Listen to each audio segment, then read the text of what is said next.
Usually, they are solitary hunters. But about 50 of them have come here from neighboring reefs, attracted by this abundance of potential prey.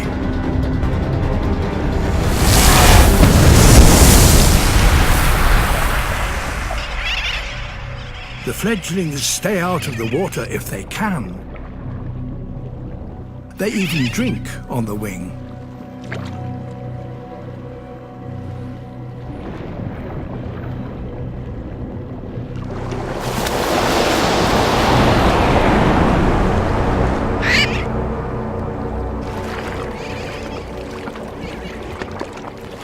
If the Trevally are to catch one now, they have to up their game.